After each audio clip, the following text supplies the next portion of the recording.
সারা ভারত গণতান্ত্রিক নারী সমিতির উদ্যোগে আজ লক্ষ্মী সোহেল প্রয়াণ দিবস অনুষ্ঠিত হয় আগরতলা শহরে গান্ধীঘাটস্থিত সারা ভারত গণতান্ত্রিক নারী সমিতির রাজ্য দপ্তরে।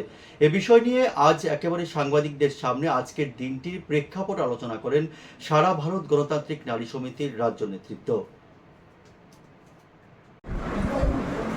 সমাজসেবী, মানব দরদী, কমিউনিস্ট নেত্রী প্রয়াতা কমরেড লক্ষ্মী সাইকেলের প্রয়াণ দিবস প্রতি বছরই আমরা এই দিনটা পালন করে থাকি। 2012 সালের 23শে জুলাই ওনার মৃত্যু হয়। জন্মগ্রহণ করেছিলেন 1914 সালের 24শে অক্টোবর। তো এবছর সারা ভারত গণতান্ত্রিক নারী সমিতি এই দিনটাকে সাম্রাজ্যবাদ বিরোধী দিবস হিসাবে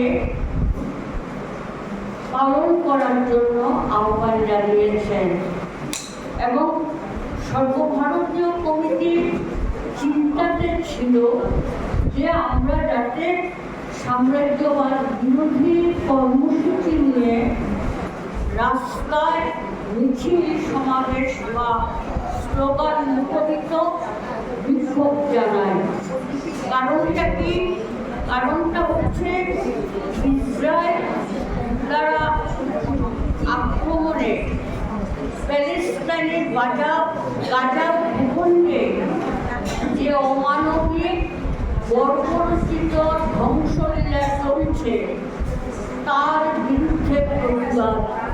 শুধুমাত্র প্যালেস্টাইনের গাজা ভূখণ্ডই নয়, ইতিমধ্যে আরও বিভিন্ন দেশে মধ্যপ্রাচ্যের তেল সমৃদ্ধ খনিজ সমৃদ্ধ রাষ্ট্রগুলির উপর সাম্রাজ্যবাদীর লুট দৃষ্টি পড়েছে।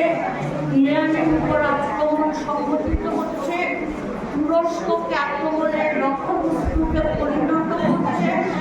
আরব হিমাশয় সহ নানান জায়গায় সাম্রাজ্যবাদীরা ধীরে ধীরে তাদের সেনা মোতায়েন ও যুদ্ধ সংঘর্ষের প্রস্তুতি নিচ্ছে। এমন অবস্থায় এটা যেমন একটা ঘটনা, তেমনি আমার ভারতবর্ষে কাশ্মীর সীমান্তের পাক ভারত সীমান্ত কাশ্মীর রাজ্য, সেখানে পহেলগামে সন্ত্রাসবাদীদের আক্রমণ, সে আক্রমণে 26 জন নিরীহ মানুষ, 25 জন পর্যটক, একজন ঘোড়ার সওয়ার, তো 26 জন নিরীহ মানুষ এখানে খুন হয়েছে।